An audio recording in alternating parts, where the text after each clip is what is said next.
don't even play around. Smash that like button. No matter what channel you watch it on, hit the like button. It's a little button there that says share the video, share it, text it to somebody, or send it on Facebook, man. Come on, y'all hold the power to get the message out. And it's free. We didn't ask for no money. Just push a couple buttons, man. You ain't got to get up. Appreciate y'all. Let's work. Yes, sir. But you're tuning into the Hip Hop Uncensored podcast, episode 306. You're dialed in right now, rocking out with the best duo in hip hop right now. Earlier today, Sam Mance, you text me and you was like, yo, Mase is going in on Diddy. I'm like, whoa. Yeah, man, we're leaving the studio. I jump on IG real quick before I pull out, and I see that Mase has something to say in regards to Diddy's Grammy speech. Now, we had Sauce Money. He was talking about Diddy and not being happy about that and saying that, hey, man, you on the top time clock too. You on the clock too. If the Grammy's on the clock, you and Hov on the clock. Mase has some shit to say too. Now, Mase is obviously probably Diddy's highest grossing artist alive of all time. Mm-hmm. He has some things to say. He said, Diddy, I heard your Grammy speech about how you are now for the artist and about how the artist must take back control. So I will be the first one to take that initiative. Also, before we ask of other ethnicities to do us right, we should do us as Black people better, especially as creators. I heard you loud and clear when you said that you are now for the artist. And to that, my response is, if you want to see change, you can make a change today by starting with yourself.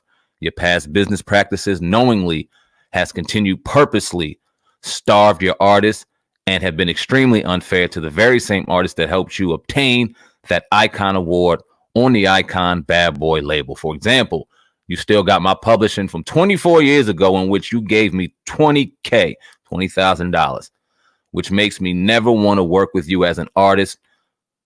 Wouldn't after you know someone is robbing you and tarnishing your name when you don't want to comply with his horrendous business model. He goes on to say, however, people would always ask what's up with Mase. So I would be forced to still perform, to not look crazy when I was getting peanuts, and the robbery would continue. So many great moments and people, lives and music were lost. But again, I roll with you in the face of death without flinching. And if you still wouldn't do right, I would never say anything because I wanted to wait until I was financially great so I could be ensured that I was addressing this from a pure place and not out of spite. To add insult, you keep screaming Black excellence and love, but I know love isn't free. Oh God, this piece right here is pretty crazy. He said, I offered you $2 million in cash just a few days ago to sell back my publishing as the biggest artist alive that you always show you respect for giving me an opportunity at 19 years old. Your response was, if I could match that European guy's offer, him that he would be the only way he got his publishing back. That being, if he bought what this European dude is doing to own it, that's the only way he'd get it back. Or else I can wait until I'm 50 years old and it will revert back to me from when I was 19 years old. You bought it from a $20,000 and I offered you $2 million in cash. This is not Black excellence at all. Our own race is enslaving us. When our own race is enslaving, If it's all about us owning, it can't be about us owning each other. No more hiding behind quote unquote love. You changed. Give the artists back their money so they can take care of their families. He edited this a few times. Oh God, I read word for word. That's why I was slowing down to make sure he was going in. Ouch. What do you think? This one, this stings. You know, this is woo. That's all I gotta say first. I gotta get that out.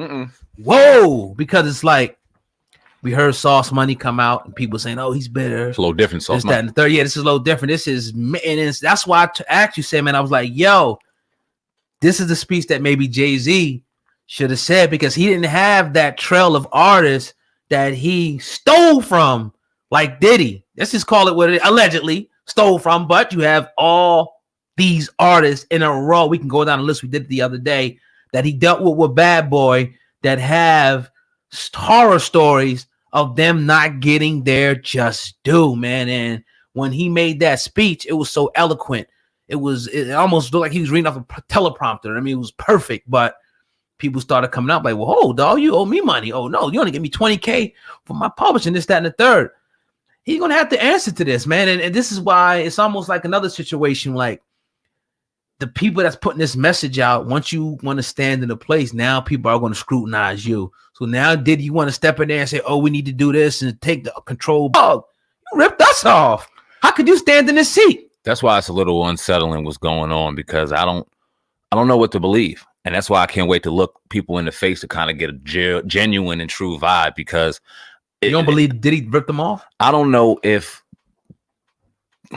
I'm gonna have to say this. I don't know if the leading Black artists in music are fulfilling an agenda or really looking out for other Black artists. Because when you look at the situation, they're promoting it. It's great to hear.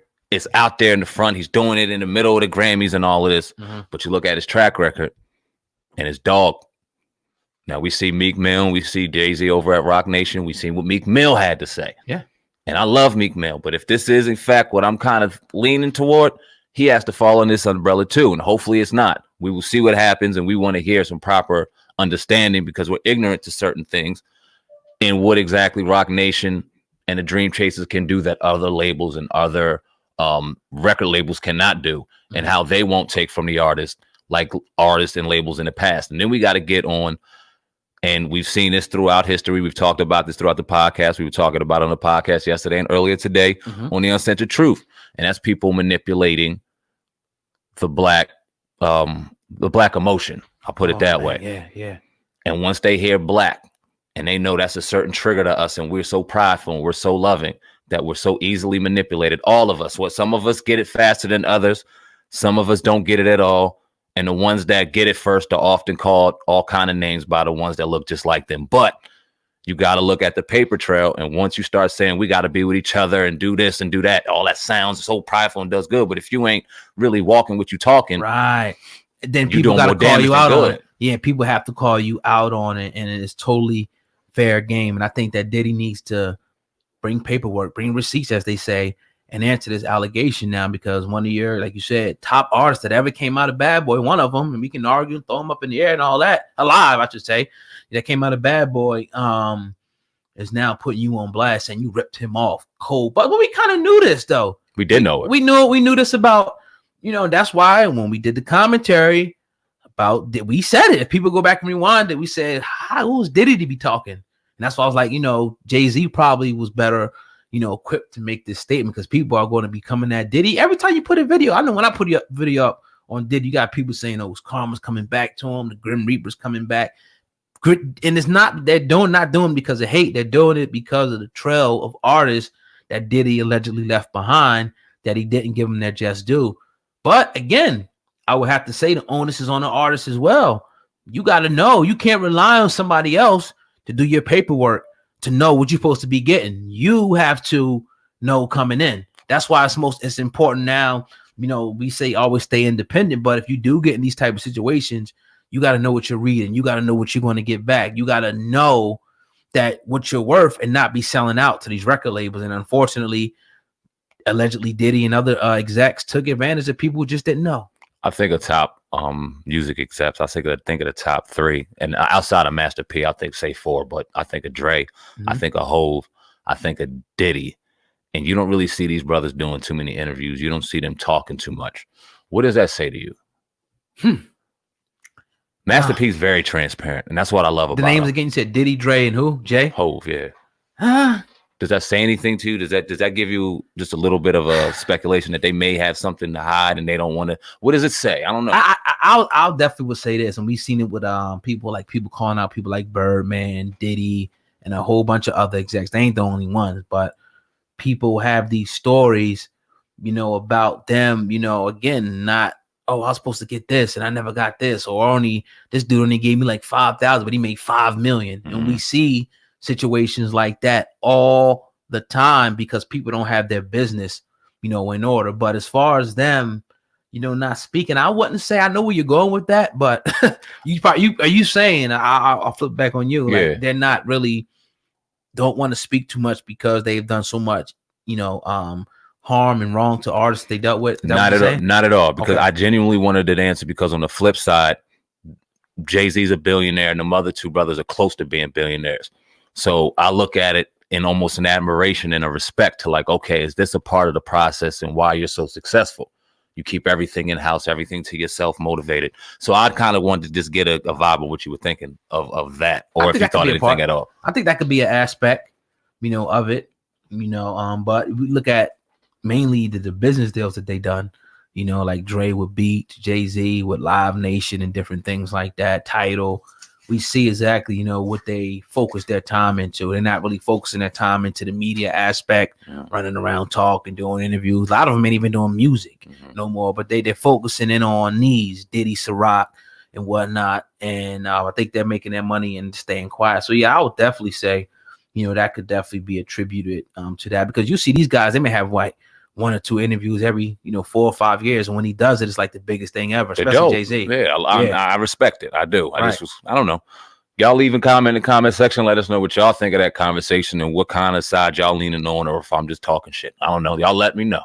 So what do you think? What happens with Diddy from here? Do you think he answers? What do you think happens from here with Diddy? I think he'll go on another emotional rant about love and positivity and spreading love, and he won't address it. Wow. And if he does, we're damn sure gonna be talking about it. Maybe this weekend, because we'll be on set. Yeah, always, every day, 7 days a week, man. But with the whole Diddy thing, man, I don't know the brother personally, so I don't want to put nothing on him. I haven't seen the contracts. I don't know. But I know that if it's a trail of people, 3 or more people, saying the same thing, I think that it has to be something there. If you walk talking quacks, it is what it is. Stuck. It is what it is. Definitely. But yeah, man, Hip Hop Uncensored podcast.